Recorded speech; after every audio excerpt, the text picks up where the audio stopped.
Saya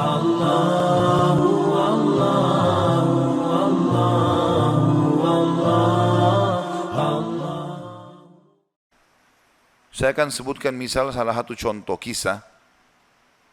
Ibnu Qayyim rahimahullah Al-Jauzi mengangkat kisah tentang Abi Qudamah, ya. Seseorang yang disebutkan namanya oleh beliau. Sudah pernah saya sebutkan cerita ini belum? Selalu belum, ya. Baiklah. Abi Qudamah, kata Ibnu Jauzi, adalah seseorang yang suka berjihad. Di zaman dulu, zaman tabi'in, suka berjihad, berperang. Dan dia selalu memotivasi orang untuk berjihad. Ditanya di salah satu masjid itu, dia lagi pulang dari jihad, pengalaman apa yang paling berkesan bagi anda di kancah peperangan jihad? Dia bilang, kisah seorang anak muda yang bertemu bidadari. Maka orang tanya, seperti apa ceritanya? Dia bilang, satu waktu saya pulang ke negeri saya, di kotanya. Kemudian saya motivasi orang untuk berperang, berjihad. Disampaikanlah motivasi, ayat-ayat, hadis, kisah-kisah nyata.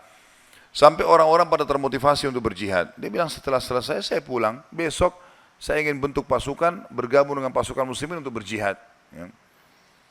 Waktu saya pulang ke rumah, dia bilang tiba-tiba ada suara perempuan depan pintu. Memanggil, wahai Abi Qudamah, Abi Qudamah. Dia bilang, saya baca, a'udzubillahi minasyaitonirrajim. Jangan sampai ini godaan syaitan.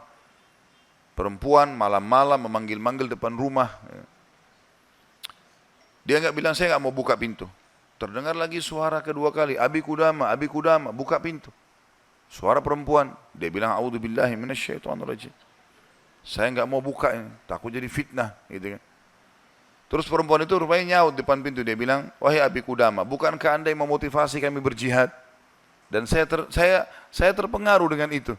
Saya ingin menyumbang sesuatu. Bukalah pintunya. Dia bilang, saya dengar orang ini mau nyumbang hubungan dengan jihad, saya buka pintu. Perempuan itu rupanya bercadar. Dia bilang, pada saat saya buka pintu dan di hadapan saya tahu kalau orang ini, kalau tidak pakai cadar, luar biasa Allah berikan kelebihan fisiknya. Terlihat. Wanita ini punya kecantikan tapi dia tutup auratnya. Lalu saya alihkan pandangan saya dan saya katakan, apa yang akan engkau sumbang ibu? Dia bilang, sesuatu yang paling indah dari tubuh saya, hai Abi Qudamah, adalah rambut saya. Saya memiliki rambut yang sangat bagus dan panjang. Maka saya sudah memotongnya dan saya sudah membentuknya supaya menjadi tali kekangan kuda. Maka saya minta agar rambut saya ini engkau jadikan tali kekangan kudamu, agar minimal rambutku ikut berperang. Abi Qudamah bilang, saya heran dengan imannya ibu ini. Luar biasa ini. Gak pernah ada orang terfikir seperti itu.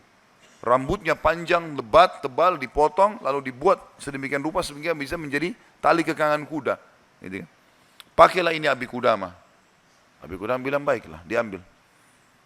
Pada saat sudah diambil, Abi Qudamah mau tutup itu, dia bilang, sebentar, masih ada satu lagi Abi Qudamah. Dia bilang apa?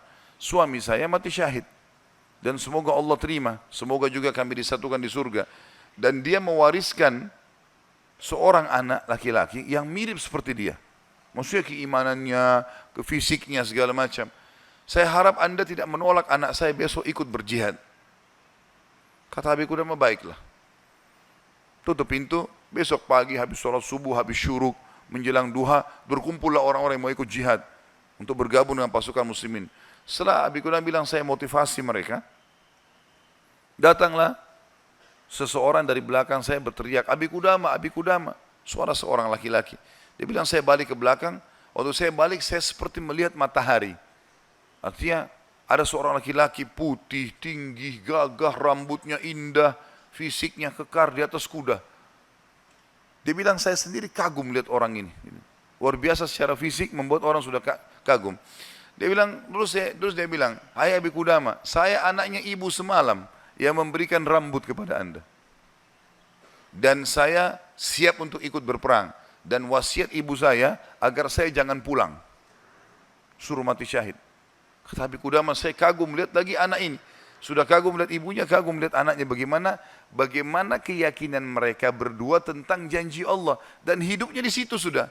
Lingkup hidupnya itu adalah yang dijanjikan oleh Allah dan Rasulnya. Udah, Allah bilang dapat ini, ya sudah, diyakinkan iya. Sholat dapat ini, puasa dapat ini, jihad dapat ini. Yakin, tidak ada keraguan. Hidupnya terbentuk di situ, itu yang dijalani sama dia. Dia yakin meninggalkan juga dosa, ini adalah pintu yang baik. Kalau dia buat, dia akan jauh dari Allah. Maka dia berada di lingkup itu, kendaraan itulah. Kata Abi Qudamah, baiklah anak muda, kau masih muda, gitu kan. Saya akan letakkan kamu di bagian belakang pasukan. Anak muda itu diam.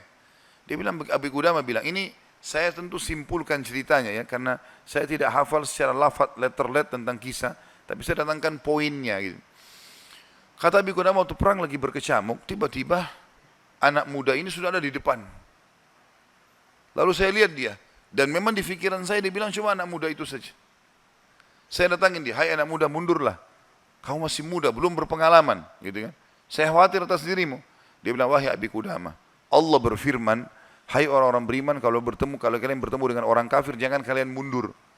Allah bilang, jangan mundur, Anda suruh saya mundur. Gitu. Gitu. Kata Abi Qudamah, saya nggak bisa bantah ini karena dia pakai ayat. Gitu. Maka saya pun berada di sebelahnya sampai akhirnya karena perang lagi berkecamuk terpisahkan. Otomatis terpisahkan. Waktu pasukan lagi istirahat, saya coba cari anak muda ini. Saya nggak cari, pikirannya sudah nggak ada yang lain. Targetnya anak muda ini gitu. Itu betul-betul menarik perhatian dia. Dia bilang begitu saya lihat orang lagi istirahat semuanya karena capek berperang. Maka saya lihat anak muda ini sibuk menyiapkan makanan para mujahidin, mengikatkan tali kudanya, menyiapkan rumput kudanya. Pokoknya dia sibuk dengan itu. Jadi dia betul-betul menikmati apa yang sudah Allah dan Rasulnya perintahkan. Ini targetnya dan ini benar bagi saya. Selesai. Ini adalah konsep hidup saya. Gitu. Maka Abi Qudamah bilang, saya kagum melihat anak muda ini. Kemudian perang berkecamuk lagi. Berkecamuk lagi, yang kedua kali. Kemudian pada saat lagi maju, saya lihat anak muda itu di depan. Saya datangin lagi, hai anak muda, ke belakang lah. Dia bacain lagi ayat. Nah. Wahai Abi Qudamah, Allah berfirman, hai orang beriman, kalau bertemu dengan orang kafir, jangan kalian mundur. Bagaimana Allah bilang jangan mundur, Anda suruh saya mundur? Abi Qudamah diam. Tidak bisa bantah karena dikatakan ayat. Berkecamuk peperangan dipisahkan oleh prajurit yang saling serang satu sama yang lain. Sampai akhirnya tiba malam hari, waktu istirahat. Kata Abi Qudamah, dua pasukan istirahat. Lalu saya cari, di mana anak muda ini? Di kemah mana dia? Cari-cari sampai dapat kemahnya. Kata Abi Qudamah, waktu saya masuk dalam kemahnya, saya temukan anak muda itu sedang tertidur dan senyum. Senyum lebar gitu. Saya penasaran anak muda ini lagi mimpi apa gitu.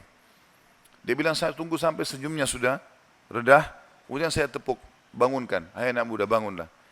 Apa yang kau lihat dalam mimpimu? Kata anak muda ini, demi Allah wahai Abi Qudamah, saya melihat saya masuk ke surga.